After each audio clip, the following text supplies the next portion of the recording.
Rice mill தொழிலில் விஜயராஜாக இருந்தபோது விஜயகாந்த் அவர்களுக்கு சினிமாவின் வாசல் திறந்து விட்டவர் சேனாஸ் ஃபிலிம்ஸ் விநியோகஸ்தர் முகமது மர்சூக். தனது கழுத்து சங்கிலியை விஜயகாந்த் கழுத்தில் அணிவித்து ஒரு ஃபோட்டோ செக்ஷன் செய்ய சொன்னதும் மதுரை ஏரியாவை நான் வாங்கிக் கொள்கிறேன் என்று டைரக்டர் எம்.ஏ. காஜாவிடம் அறிமுகப்படுத்தி நடிக்க வாய்ப்பு வாங்கி தந்ததும் விஜயகாந்தின் 16 ஃபோட்டோக்களை ப்ளீமலாவில் தந்து ஒரு நல்ல கவரேஜ் செய்ய வைத்ததும் முகமது மர்சூக் தான். விஜயகாந்தின் சினிமா வாழ்வின் வெற்றிக்கு பெருந்துணையாக தோள் கொடுத்து இருந்தவர் இப்ராஹிம் ராவுத்தர். விஜயகாந்த் வளர்ந்து வந்த காலத்தில் திருப்பூர் அருகே இருக்கும் ஒரு தர்காவிற்கு விஜயகாந்த் அவர்களை அழைத்து போனார்கள் அவரது நண்பர்களான அக்பர் மற்றும் தொழிலதிபர் சௌகத் அலி.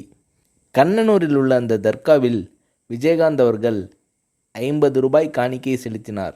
அப்போது விஜயகாந்த் அவர்களுக்காக பிரார்த்தனை செய்த முஸ்லிம் பெரியவர், இந்த தம்பி பெரிய நடிகராக பேரும் புகழும் பெற வேண்டும் என்று வேண்டிக் கொண்டார். இதை கேட்டு சிலிர்த்த விஜயகாந்த் அவர்கள், அப்படி பெரிய நடிகராக ஆகிவிட்டால் தர்காவிற்கு 50,000 ரூபாய் தருகிறேன் என்றாராம். சொன்னது போலவே தந்தார் விஜயகாந்த் என்கிறார் திருப்பூர் தொழிலதிபர் சௌகத் அலி.